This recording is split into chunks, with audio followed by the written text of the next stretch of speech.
नदी के किनारे बसा हुआ एक छोटा सा गांव था और पास ही एक सुंदर सा जंगल था। इस गांव में 3 बच्चे रहते थे, आरव, नेहा और जिम्मी। ये तीनों बहुत अच्छे दोस्त थे।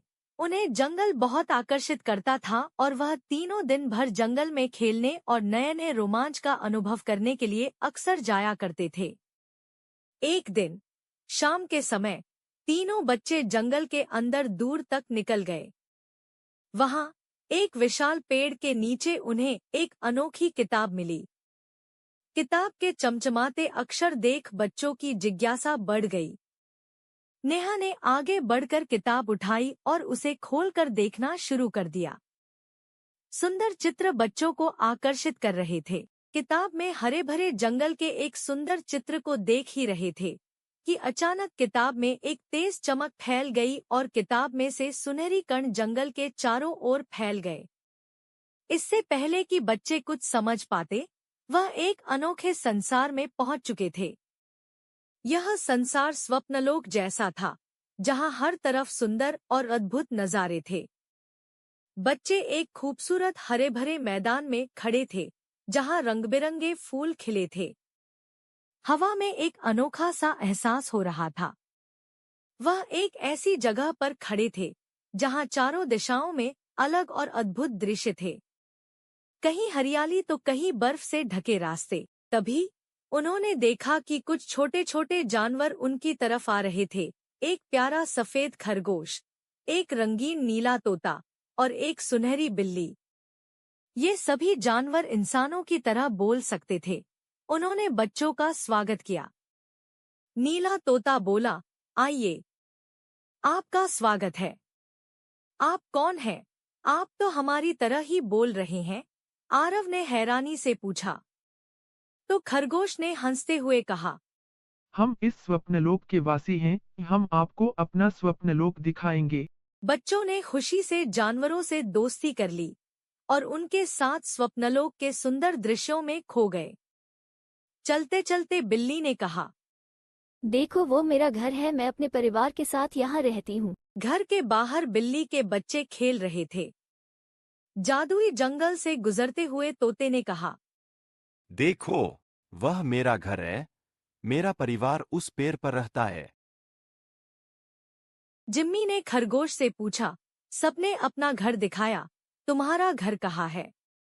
खरगोश उन्हें फूलों से भरे रास्ते से गुजरते हुए रंगीन तने वाले पेड़ों की गुफा में से होते हुए बर्फीले जंगल की ओर ले गया और बोला, वह रहा मेरा घर, मेरे परिवार को बर्फीला जंगल पसंद है। सभी बच्चे सब कुछ भूलकर उस जादुई दुनिया का आनंद ले रहे थे कि तभी अचानक उन्होंने देखा कि एक विशाल अंतरिक्ष यान आसमान में उड़ता हुआ उनकी ओर चला आ रहा था। सुनहरी बिल्ली बोली, ये यान आपको अंतरिक्ष की अनोखी दुनिया की यात्रा पर ले जाने के लिए आया है, आओ चलें। अंतरिक्ष यान में आरव, नेहा और जिम्मी के साथ तीनों जानवर भी थे। यान धीरे धीरे ऊपर उठने लगा।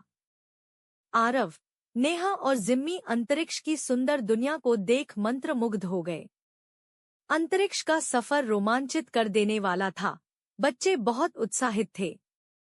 यान की खिड़की में से अद्भुत दृश्यों को देखते हुए नेहा ने अपने साथियों से पूछा, क्या यह सच है या हम सपना देख रहे हैं?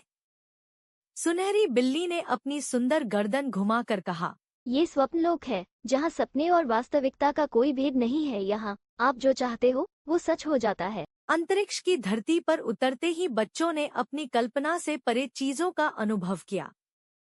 एक पेड़ रोएदार सफेद फर से ढका हुआ था और उसकी शाखाएं लाल रंग की चेरी से भरी हुई थी और लाल लाल चेरी नीचे गिर रही थी।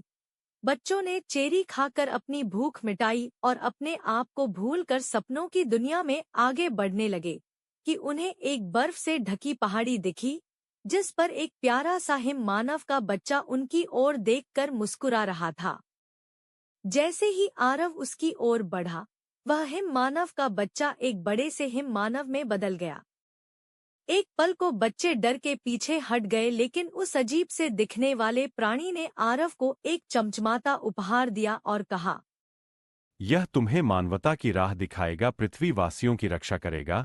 इसे हमेशा अपने पास रखना। काफी दूर जाने पर उन्होंने एक अद्भुत दृश्य देखा। खिलौनों की तरह दिखने वाले लोग अपने अपने काम में व्यस्त थे। बच्चे उनसे कुछ बात करना चाहते थे, पर अगले ही पल उनके सामने एक मशरूम का जंगल था। अचानक मशरूम का जंगल देखकर उनकी उत्सुकता बढ़ी। वहां कुछ मशरूम खूबसूरत लाइट की तरह चमक रही थी, तो कुछ में छोटे छोटे जानवर बारिश से बचने के लिए बैठे थे। दो मशरूम सबसे अलग इंसानों जैसे दिख रहे थे। उन्होंने बच्चों का स्वागत किया और एक चमकीली मशरूम उपहार में दी और कहा, याद रखना, यह तुम तीनों को हर काम में सफल बनाएगी, लेकिन यदि तुमने किसी का अहित किया तो तुम कभी भी सफल नहीं हो पाओगे। बच्चों को एक के बाद एक आश्चर्यजनक चीजों का अनुभव हो रहा था। अब उनके सामने एक और अजीब सा प्राणी आ गया। एक चमकता हुआ म्यूटेंट, आधा पशु आधा मानव, जो एक अलौकिक जीव था। जितना वह दिखने में डरावना था, उतना वह था नहीं। बच्चों को भी अब अलग अलग जीवों से मिलने का अनुभव हो चुका था। उसने बच्चों से कहा, हमारे स्वप्नलोक में तुम्हारा स्वागत है। भले ही हम दिखने में तुमसे अलग हैं, पर हम सभी का सम्मान करते हैं और सबकी मदद करते हैं। हम तुम सबको वरदान देते हैं कि जब तक तुम दूसरों की मदद करते रहोगे, हम तुम्हारी मदद करते रहेंगे। अगले ही पल बच्चे उसी पेड़ के पास खड़े थे। स्वप्नलोक अब एक सपना ही रह गया था, लेकिन वे जानते थे कि यह अद्भुत यात्रा उनकी यादों में हमेशा जिंदा रहेगी। पुस्तक के पन्ने खुद ब खुद बंद हो गए। तीनों बच्चों ने एक दूसरे की ओर देखा और मुस्कराए। यह सपना था या हकीकत? यह प्रश्न अब भी उनके दिमाग में था, जिसे वे कभी नहीं भूल सकते थे। जो भी था, बच्चों को एक सीख दे गया कि जीवन में सब जीवों से प्यार करो, दूसरों की मदद करो और किसी का अहित कभी न करो। और बच्चों ने यही सीखा, सच्चे स्वप्नलोक की यात्रा करके। उनके दिलों में हमेशा जीवित रहने वाला अनोखा स्वप्नलोक।